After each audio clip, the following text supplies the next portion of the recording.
Good morning, people. Monday motivation. Today I want to talk to you about the Pixar Principle. Now, what do I mean by this? For anyone that's seen Disney Pixar's Inside Out, you'll know what it is that I'm talking about.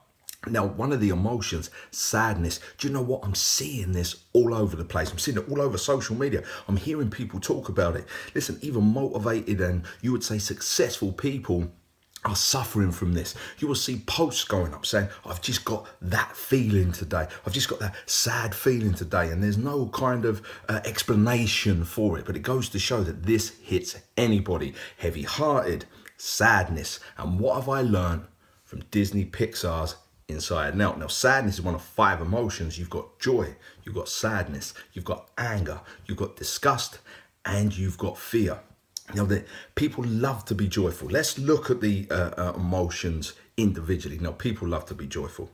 Joy, absolutely fantastic. Doesn't need to be explained, but you can't have joy all the time. You can't have joy all the time. It's impossible. Now, anger, yes, it sounds horrible, but you know what? It blows out some of the cobwebs to let off some steam sometimes. Listen, disgust keeps you away from things that are quite horrible, things that you don't like. And fear keeps us safe. So there's quite positive connections to them. And then you look at sadness and you think, well, listen, what can you possibly connect possible to sadness? Let's take a look at sadness. Listen, no one likes it. People fear it. People get angry by it. They're even disgusted by it. So all them other emotions are kind of involved in it. Listen, why is sadness positive sometimes? Now look, what I learned from Inside and Out is you have Riley, the little girl. Now she made memories, core memories, memories that are fantastic, memories that live long in the consciousness. Now those are happy, but what you'll see by one of the other emotions like sadness, she's always coming in to try and touch those core memories, even when those memories have happened. Sadness comes in and it tries to touch it. So sadness is always lurking. It's always waiting. It's there. It's always waiting to kind of gate crash the party, gate crash the joy. So listen, it's normal. It's normal. There's no need to fear it. Now, in my daughter's storybook, funnily enough, last night before she was going to bed, it actually says that sadness has its place and it has its purpose. What positives, real positives, can you look at sadness? Listen, when you're sad, it tells you things.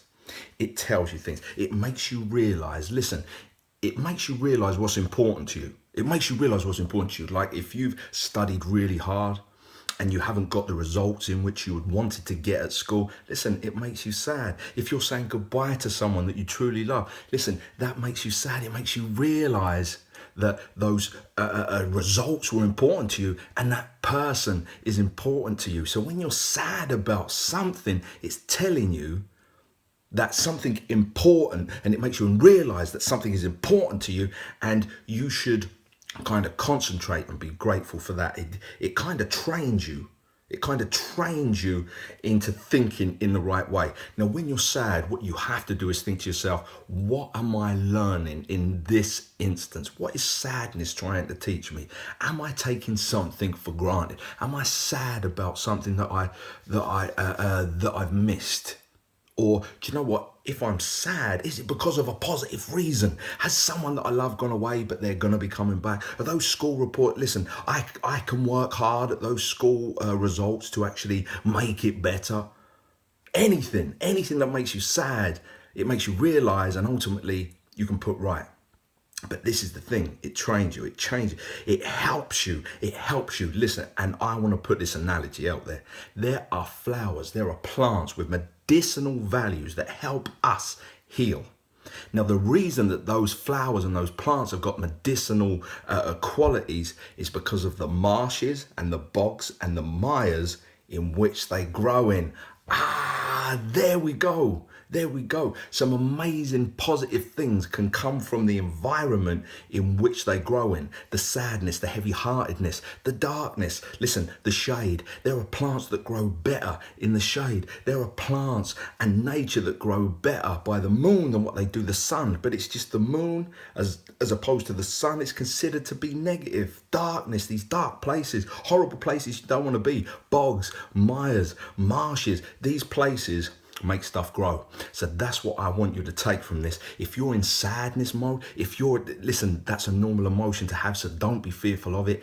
It makes you realize certain things, but also it trains you. So when you come out of the sadness, it allows you to help people and heal people that may be going through the same thing. Just like those plants, people, don't fear the sadness, don't fear it, embrace it, learn from it, and then take those teachings to help other people. And I will see you next